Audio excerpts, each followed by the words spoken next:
Olá, meu nome é Leonardo e a primeira coisa que eu queria dizer nesse vídeo é que eu não sou um youtuber, né?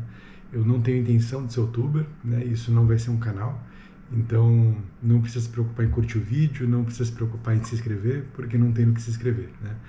Eu estou fazendo esse vídeo porque na verdade eu sou um fã de One Piece e que ao longo do tempo eu fui formando uma teoria na minha cabeça que eu acho que ela é bem interessante.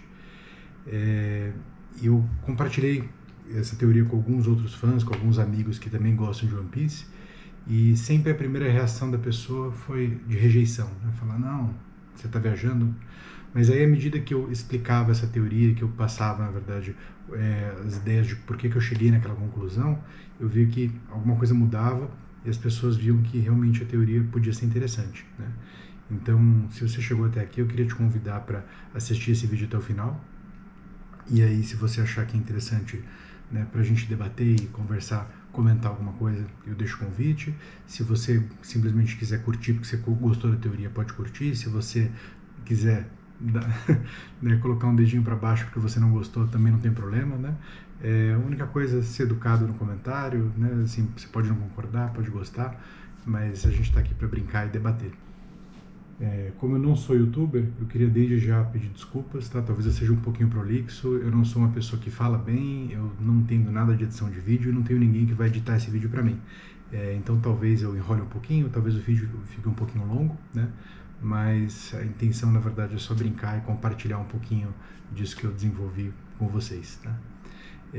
Queria deixar registrado aqui que eu sou muito fã de um canal do YouTube, eu assisto com frequência, que são os Chapéus de Palha, e eu queria roubar um pouquinho aqui o modelo deles de contar uma teoria, porque eu acho que a forma como eles organizam isso é bem interessante, tá?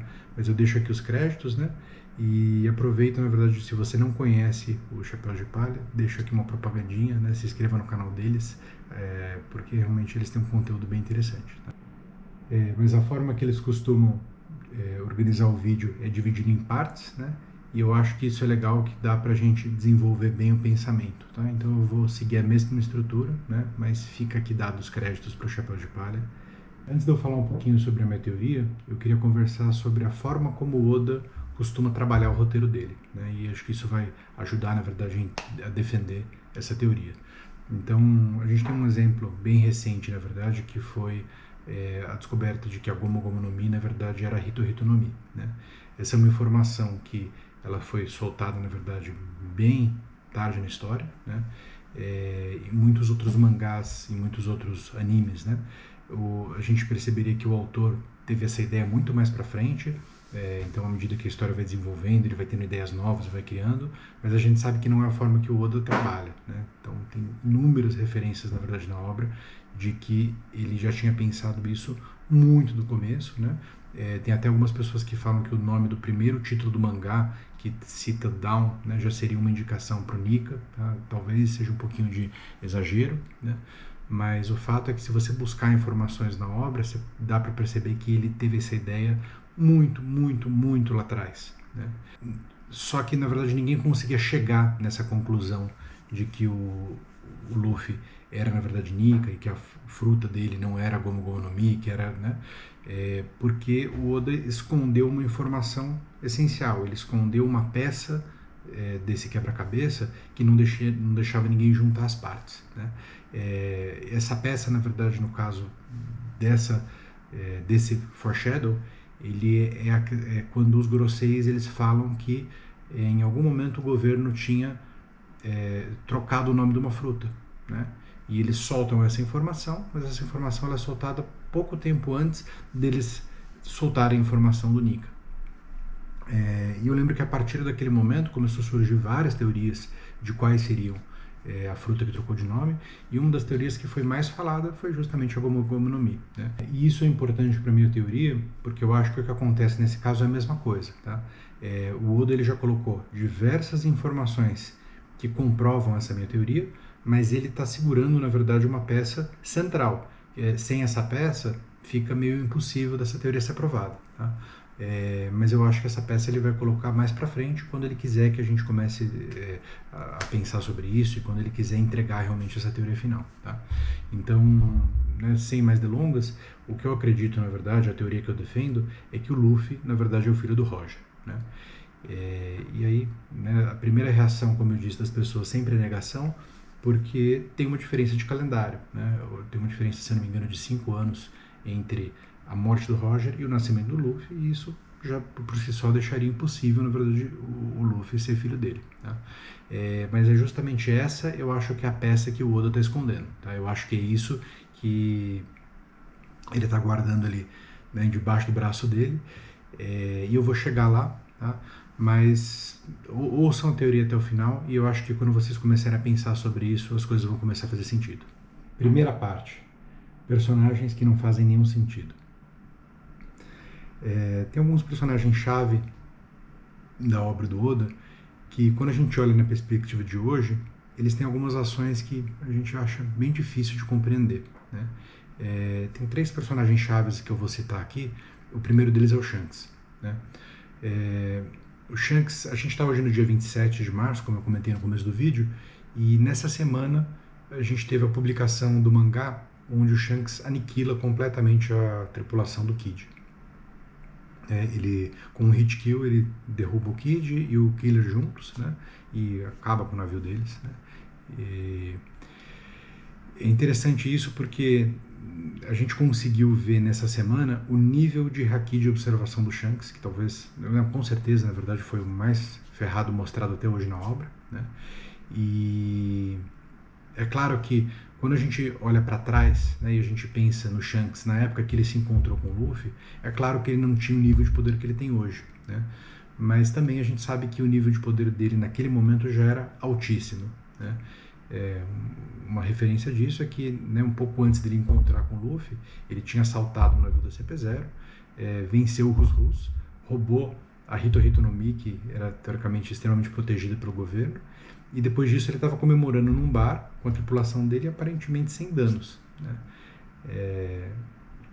Então isso mostra o nível de poder do Shanks.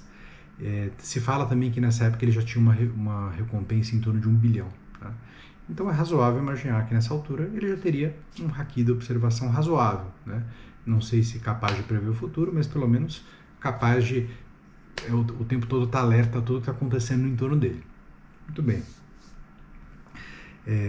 Esse pirata é o pirata que, depois de ter todo esse trabalho para roubar essa fruta, deixou essa fruta aberta no balcão de um bar enquanto bebia e comemorava com a tripulação, para que uma criança conseguisse pegar essa fruta sem que ele percebesse e sem que ninguém da tripulação dele percebesse.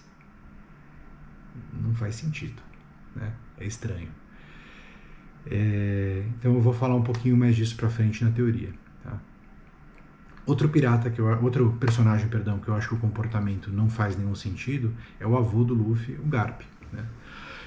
O Garp ele é um personagem que ele mostra um senso de justiça muito grande, né? Ele lutou contra os Piratas Rocks junto com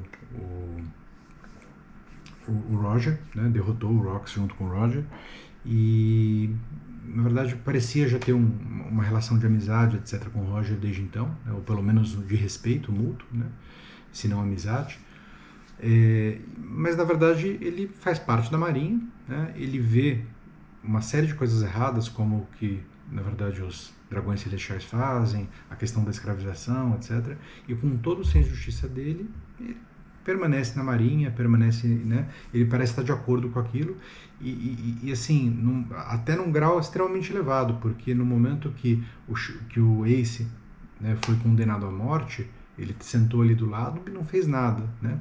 No momento que o neto dele foi tentar salvar o Ace, ele se colocou contra o neto dele, né, e estava disposto a sacrificar, teoricamente, os dois para se manter fiel à Marinha, né?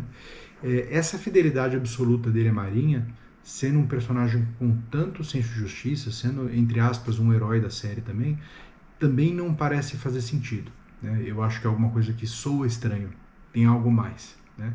E eu acho que essa teoria explica um pouquinho esse comportamento dele, tá?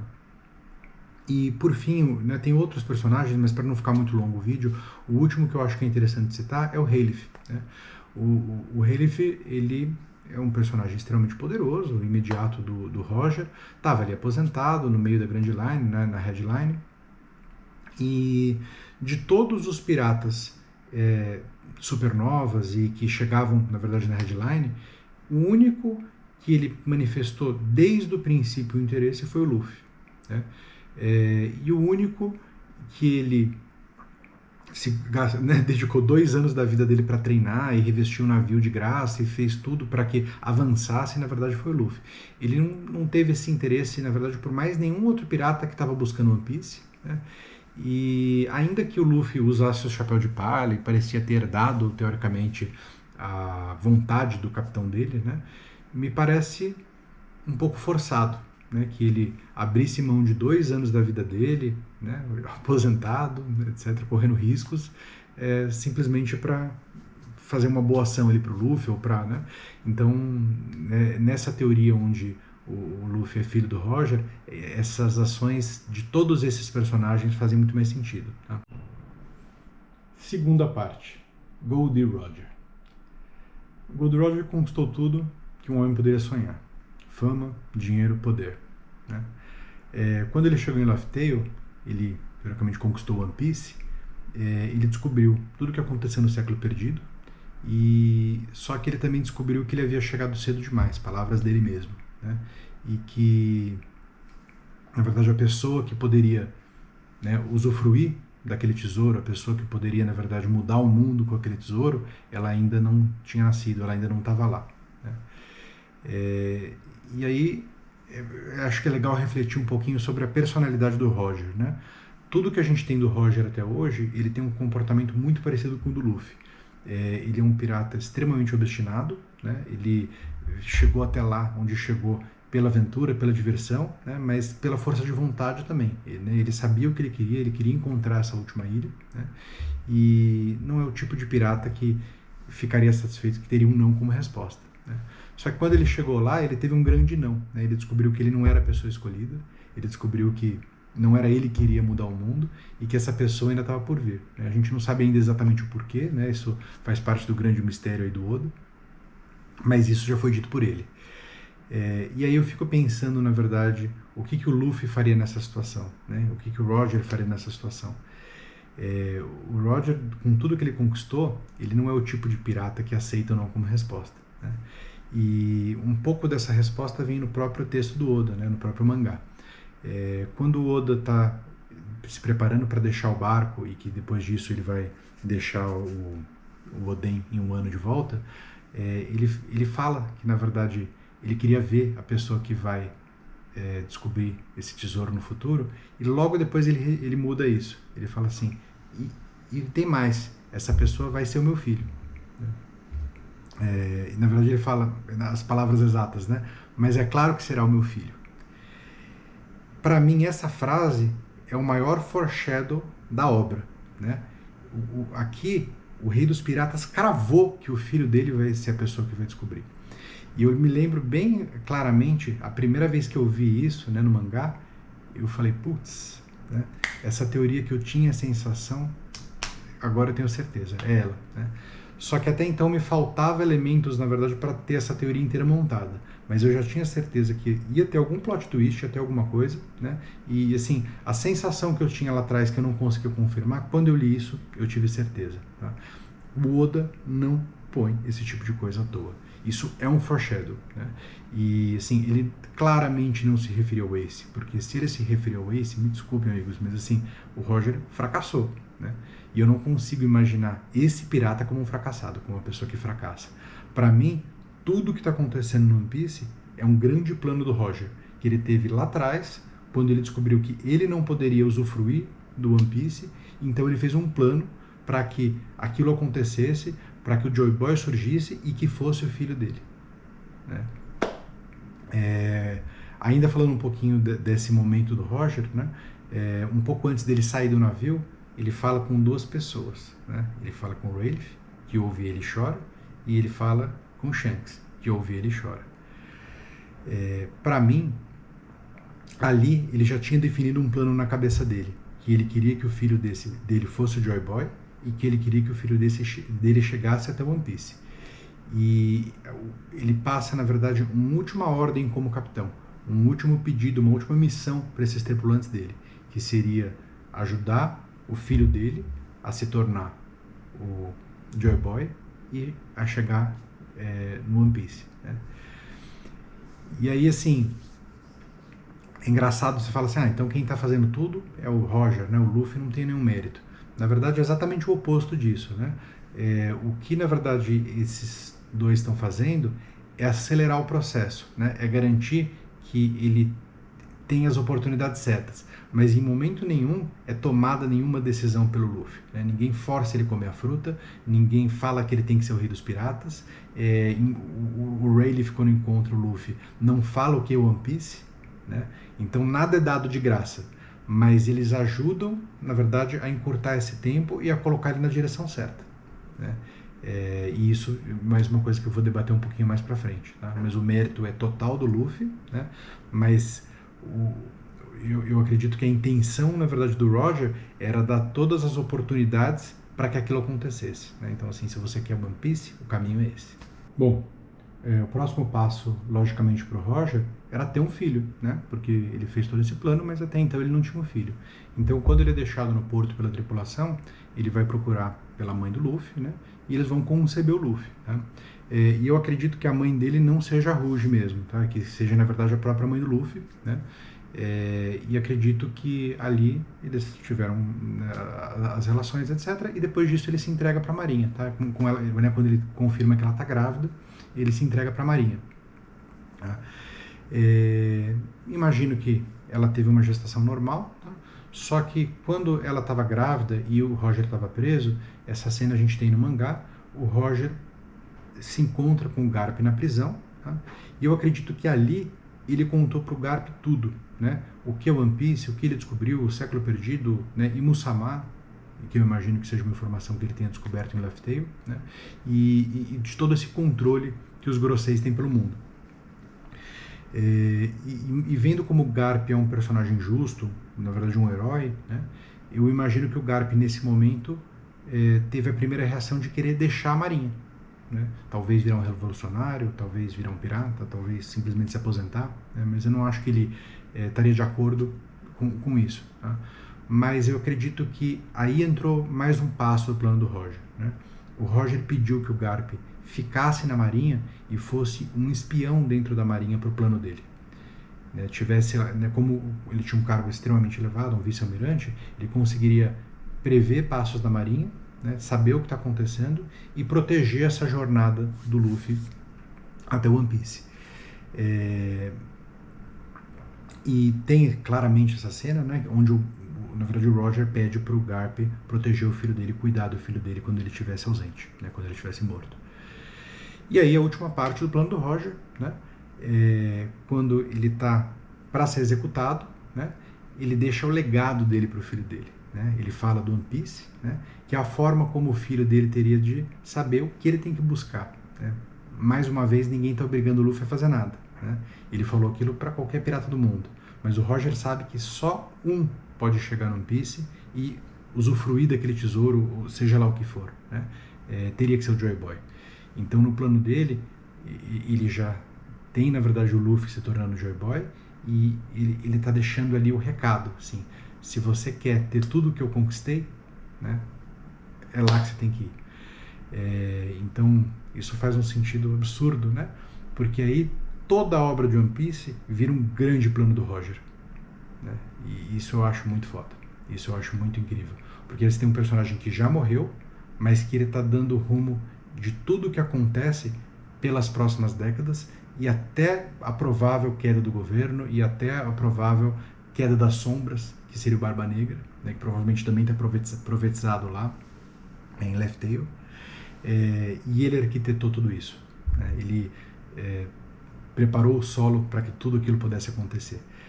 Esse é um protagonista foda, né? Esse é um cara que acho que a gente torce a favor. Esse Roger, que teve um filho, que queria que o filho dele fosse o rei dos piratas, mas o filho dele não quer nada, não quer ser o rei dos piratas e morre sem conseguir nada, né? Me parece um grande fracasso no currículo dele, que não é como eu gosto de imaginar o Roger, né? Terceira parte, a peça que falta. Como eu falei no começo do vídeo, existe um grande buraco nessa teoria, que é a diferença de anos entre a morte do Roger e o nascimento do Luffy, né? E realmente eu acredito que o Oda vai guardar, na verdade, essa peça faltante, né, embaixo do braço dele ali por muito tempo, até que ele realmente queira que a gente tenha essa peça, né? Mas assim, teorizando um pouquinho, né, o Luffy ele poderia ter ido para o futuro, na verdade, ou não, de algumas formas, tá? Primeira possibilidade, talvez a mais óbvia, né, a Kozuki Toki. A Kozuki Toki, ela dificilmente teria saído de Wano, porque era um país muito fechado, mas seria bem plausível e bem possível o Garp levar o bebê até o Wano, né? Por mais que o país seja fechado, o Garp ele teria toda a condição de entrar lá, especialmente se ele tivesse para isso o apoio de um outro tripulante do Roger, que é o Oden, né? Então, essa possibilidade ela é bem plausível, mas ela não me soa muito bem pelo momento em que o Oden estava passando, na verdade, no país dele, né, que ele estava fazendo aquelas danças, etc., enquanto o Luffy era um bebê. Então, apesar de eu achar possível, eu acho que talvez possa ter um outro caminho, né? Um segundo caminho que eu acho que pode ser possível, né, também está falado, na verdade, também tem uma pista disso em Wano, né, que seria, na verdade, a fruta da maturidade, né, da Shinobu.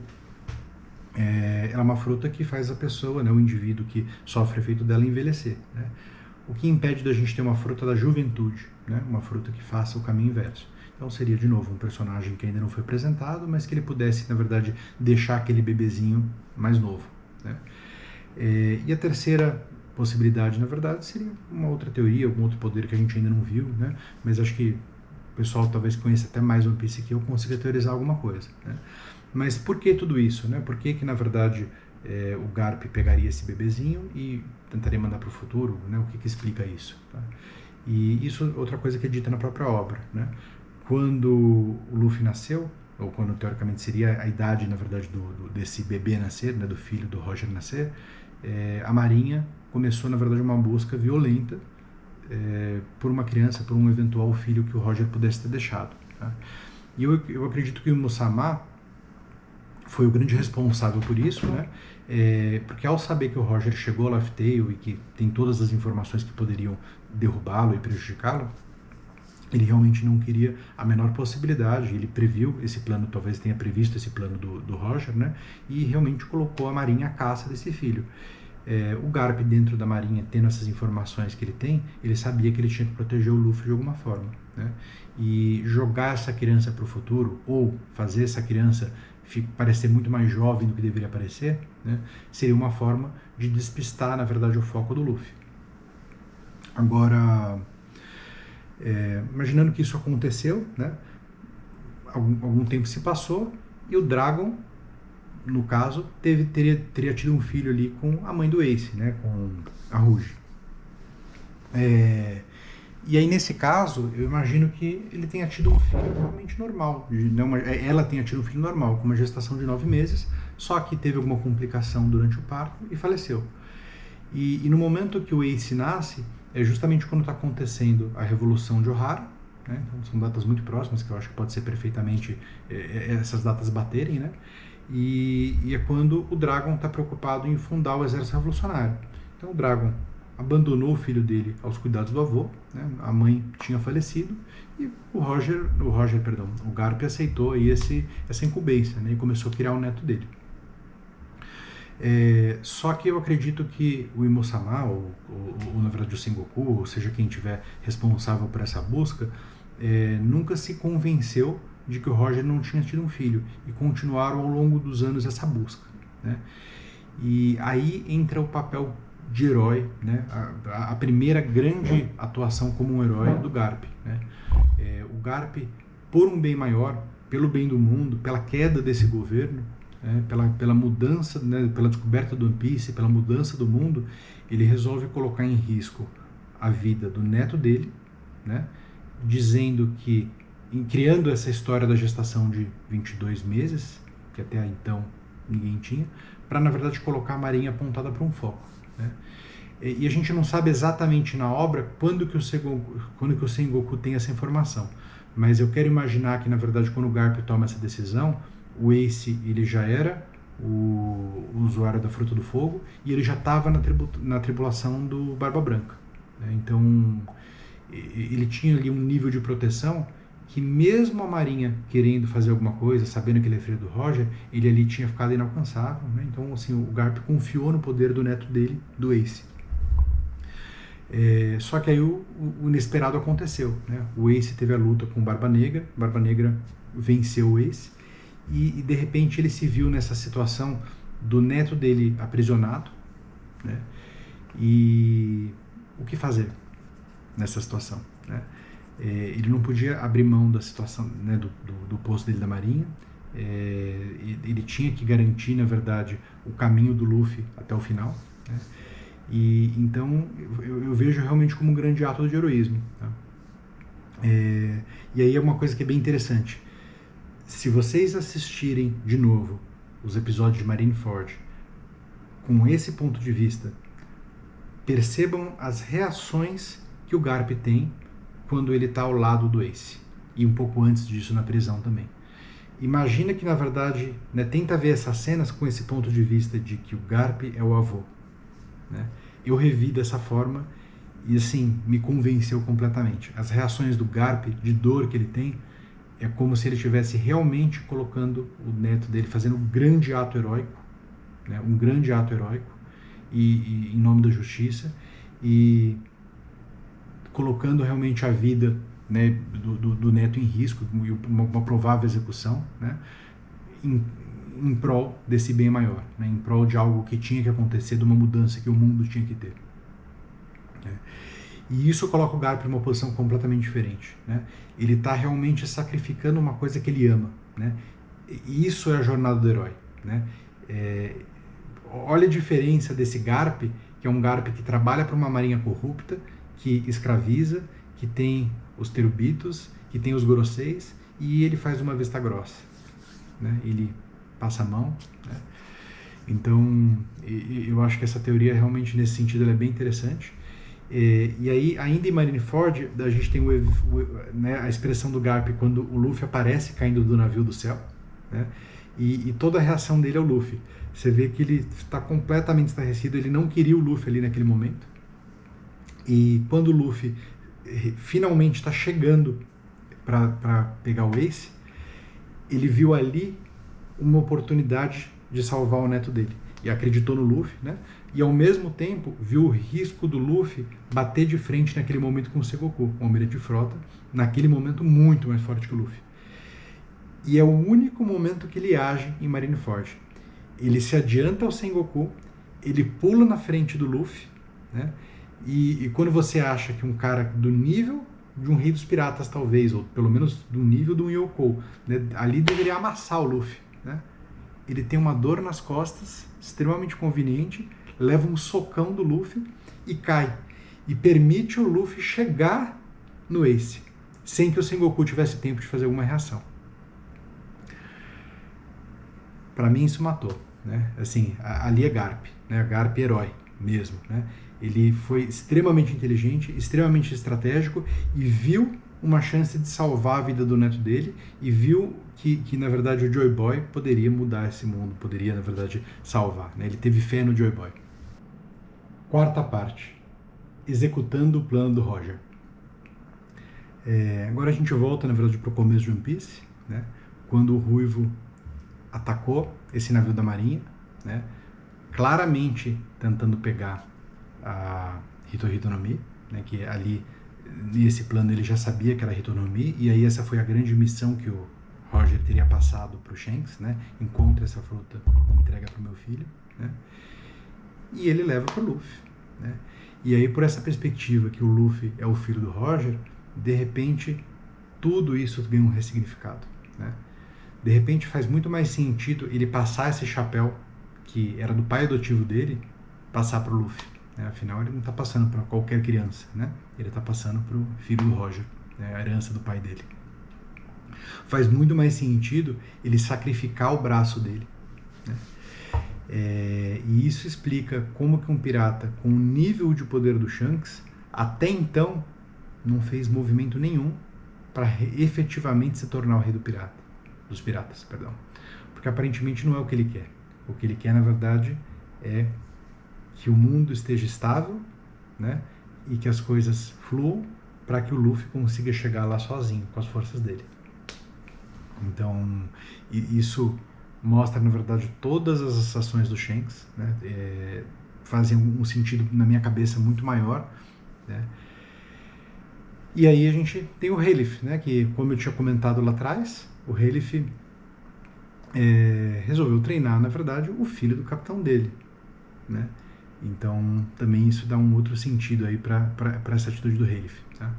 Existe aí uma teoria na internet, na verdade, que outros piratas do Roger estariam, na verdade, também traçando esse caminho, na verdade, dele para Laugh Tale, né?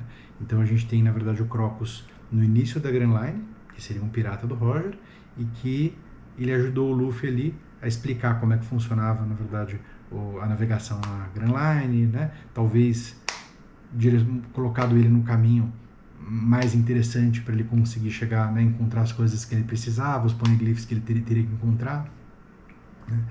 E então existe uma teoria que talvez a mando ali do Rayleigh, não necessariamente sabendo de tudo isso, né, mas talvez ali a pedido do Rayleigh, o Crocus estivesse no começo da Grand Line, né, para ajudar o Luffy. Na headline, ou seja, no meio da Grand Line, estaria o próprio Rayleigh, né? E aí, seguindo essa teoria, o Scopper Gaban poderia estar no final, né? Todos eles executando esse último plano do Roger, né? Faz mais sentido, né? Agora que a gente sabe que é um grande plano do Roger e coloca o Roger lá em cima, né? Parte final. Outros indícios. Existem outras pistas que eu acho que foram deixadas aí pelo autor, né? Pelo Oda. E eu acho que, de longe, a principal, né, que está esfregada na nossa cara, é a aparência do Lux e a aparência do Gold Roger, né? Desde sempre eu achei eles muito parecidos, eles têm absolutamente o mesmo sorriso, né? E é engraçado que, na verdade, o Luffy ele é extremamente parecido com o Roger. Agora, o Ace não é parecido com o Roger. Ele talvez seja até mais semelhante ao Dragon, né? Então, meio que fazendo sentido nessa teoria. E a personalidade dos dois, né? A gente tem, na verdade, N cenas que são praticamente um copia e cola, né? Quando eles apontam para o céu, para a Ilha do Céu, tanto o Roger quanto o Luffy, e vários outros momentos onde você vê que eles seguem o mesmo tipo de personalidade, eles são muito parecidos, né? Uma herança hereditária ali. Agora tem uma outra herança hereditária que eu acho interessante, né? E um próximo indício. Até agora, a gente sabe de 5 personagens na obra, né? Na verdade, talvez mais de 5, mas assim, principalmente 5 personagens que a gente já viu até agora na obra, que tem aquele poder de ouvir a voz de todas as coisas, né? A gente tem o Oden, a gente tem o Momonosuke, a gente tem o povo dos 3 olhos, que a gente conheceu em Whole Cake, a gente tem o Luffy e a gente tem o Roger, né? A gente não sabe como o Oden conseguiu, né, se ele tinha algum outro antepassado, na verdade, que tinha isso, mas assim, o Oden passou de forma hereditária para o filho dele, né? O povo dos 3 olhos é um povo que tem esse poder, é extremamente raros, etc., mas é uma população, ou seja, eles recebem isso de forma hereditária. Não faz muito sentido que o Roger passe de forma hereditária para o filho dele. E eu já estava na edição do vídeo quando eu lembrei de mais uma coisa, então eu entrei como um conteúdo bônus do vídeo, né? Mas não dá para chamar isso de indício, porque na verdade é uma teoria, então uma teoria dentro da teoria, mas né, já é comum aí pelos internautas, na verdade, o pessoal teorizar que o líder da Sword talvez seja o Garp, né? A gente tem o Kobe lá dentro, né, que é cria direta do Garp, etc. E aí essa teoria do Garp como líder da Sword, ela, dentro dessa minha teoria, ela faz um sentido absurdo, né? Porque aí realmente seria o Garp criando dentro da marinha uma força de bons marinheiros que na hora da guerra final, da luta final, possa estar ao lado do Joy Boy, né? Então, mais um argumento aí legal. Não é um indício, mas é uma brincadeira boa. Então, gente, essa é a minha teoria, né? Eu espero que vocês tenham gostado. Se alguém quiser colocar algum comentário questionando alguma coisa que eu falei aqui, ou colocando alguma informação a mais que lembrou, né? Eu acho que é bem-vindo para a gente ir brincando e desenvolvendo. Afinal, a grande graça do One Piece, na verdade, é fazer essas teorias, é tentar prever a cabeça do Oda, né? E acho que os fãs gostam de fazer isso juntos, né? Como eu falei lá no começo do vídeo, só vamos manter, na verdade, o debate no nível respeitoso, né, e divertido, que eu acho que é isso que importa. Se quiserem passar para alguém, compartilhar esse vídeo, eu vou deixar aberto, né? Mas aqui o foco não é ter inscritos, não é um canal, né? Era realmente eu compartilhar essa teoria com outros fãs, que eu acho que podem ouvir, podem gostar, né? Então, se você gostou, obrigado, tá? E passa para os amigos se você achar interessante, né? Se achar que faz sentido, tá? Valeu!